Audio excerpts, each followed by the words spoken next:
They say danger always announces itself. A sound, a shadow, a knock. But when it's already at your door, it's too late to start thinking about what to do next. Most people imagine intrusions as something distant, something that happens to others, until they hear that knock on at midnight, when everything is silent and the only thing between you and them is a thin wooden door. In a world growing more desperate every day, safety isn't something you buy. It's something you build, long before the danger comes. The truth is, when chaos spreads, most people lose their sense of awareness. They stop paying attention to the small things, the noises, the dogs barking differently, the footsteps that shouldn't be there. And when the first looters start testing doors, they know who's prepared and who isn't. Because in a crisis, the easiest way in isn't IT through a broken window, it's through the front door when someone opens it. Home invasions aren't random. They're calculated. They begin with observation, small tests. Maybe someone knocks just to see if you answer. Maybe they pretend to deliver something or ask for help. And when you open, they've already won half the battle. You gave them information, your reaction, your tone, how long it took you to get to the door, even how your locks sound when you turn them. You think you're safe because you have a door, but a door is only as strong as the mind behind it. The first secret of home defense no one talks about is this. Your door is not a barrier. It is an opportunity for the enemy to read you. Every knock, every hesitation, every question through the peephole gives them data.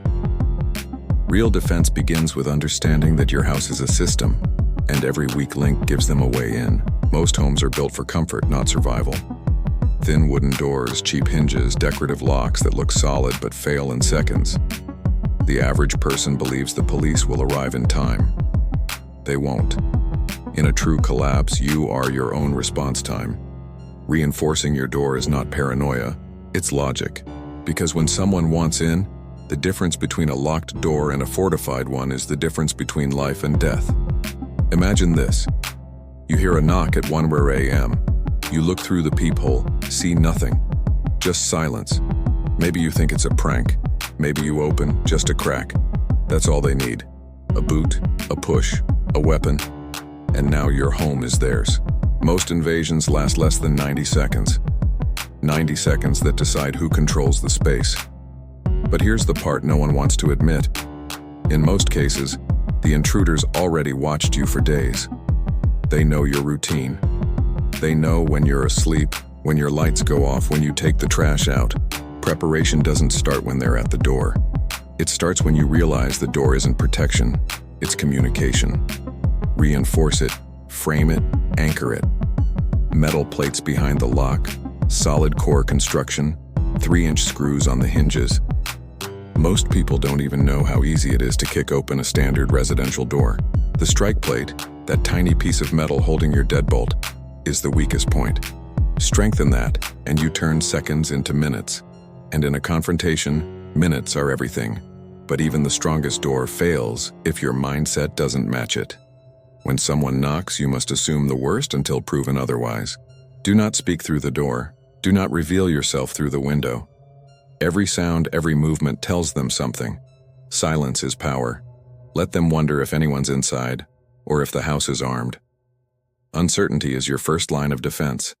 They don't teach this in home safety manuals. They don't mention that most intrusions happen at transitional moments. Dawn, dusk, the time between chaos and calm. That's when people are least alert. That's when mistakes happen. And when the system collapses, when law enforcement is overwhelmed, when communications fail, the front door becomes the first battlefield. In the old days, people understood this. Castles had gates, walls, moats, layers of defense. Modern homes, a single door, a thin lock, and blind trust in a system that no longer functions when things fall apart. But defense is more than hardware. It's posture. The way you move, the way your lights are placed, the way your home looks from the outside. Does it look like an easy target or a hard one? Because criminals don't choose randomly. They calculate risk. Keep your perimeter unpredictable. Motion lights, cameras, visible signs of security, even fake ones, create uncertainty. But here's the secret few understand. Deterrence begins with the illusion of readiness. Even if you can't afford an expensive system, You can project preparedness, shadows in windows, a light that flickers occasionally, a visible camera lens. These make them hesitate, and hesitation buys you time. When you hear that knock, remember, you're not reacting to a sound. You're managing a potential confrontation. Time slows. You breathe. You listen. If you've prepared, your family knows what to do. Not panic, not scream, but move to pre-planned positions. You already discussed what happens if someone tries to force entry. That's the difference between chaos and control. And control is survival. Most people freeze because they've never rehearsed danger. They assume instincts will save them. But instincts without training are panic. The second secret of home defense: you must train your fear before fear trains you. Practice what you'll do when there's a knock at an odd hour. Practice silence. Practice observation. You don't have to live paranoid. You have to live aware. There's a difference. Awareness means knowing that peace doesn't last forever, and preparation isn't an act of fear, but of love. Love for your family, your home, your safety. Every screw you reinforce, every habit you train, is an act of defense against chaos. One of the most overlooked layers of protection is communication. When something feels wrong, your family should already know what signal means danger. A single phrase, a word, a sound, something you agree on. It keeps panic silent and actions precise, because shouting and confusion only give the intruder the upper hand. In high-stress moments, words fail. Signals don't. Another hidden secret: control visibility. The moment someone can see inside your home, you've lost part of your defense. Curtains, lighting angles, reflective glass, all of these decide what outsiders know about your layout, your movement, your numbers. If they can't see you, they can't plan against you. That's why light discipline is critical. At night, interior lights turn you into silhouettes, easy targets. Always control the contrast between inside and outside. Darkness is your ally. Some will say this is excessive, that no one needs to think like this. But safety isn't for the average. It's for the prepared. The ones who understand that society's thin layer of order can vanish in a single blackout, a riot, a disaster. And when it does, those who mocked preparation will look for someone who didn't. The third secret is mindset under pressure. Panic spreads faster than fire. If you lose composure, you've already lost control of the situation. Every defensive plan fails if you can't think. That's why calmness is a weapon. Breathing, focus, control. These are as essential as any lock or tool. Picture this. It's been 3 days since the grid went down. No phones, no news, no sirens. People are desperate. Then you hear it. A knock. Not strong, just insistent. "We just need help," they say. It sounds harmless, maybe it is, or maybe it's bait. The truth is, in collapse scenarios, deception becomes survival currency. They'll test your compassion, your humanity. But remember, in crisis, trust must be earned, not given. The hardest part of defense is moral, knowing when to open that door and when to keep it shut. Not every stranger is a threat, but every threat will try to look like a stranger in need. You have to prepare your mind to make that decision, once, quickly, without regret.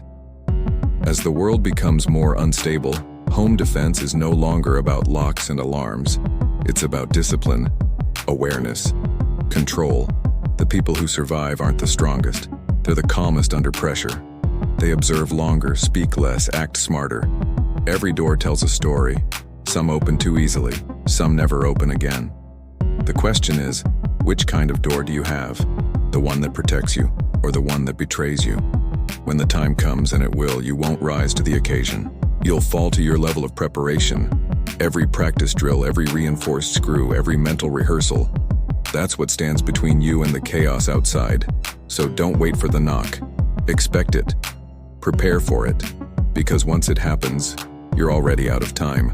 And when the world collapses into noise and panic, when the desperate turn to predators and every shadow becomes a threat, your silence, your discipline, and your preparation will be the only things standing between safety and the end.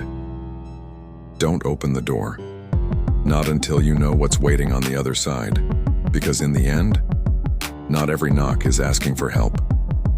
Some are looking for a way in.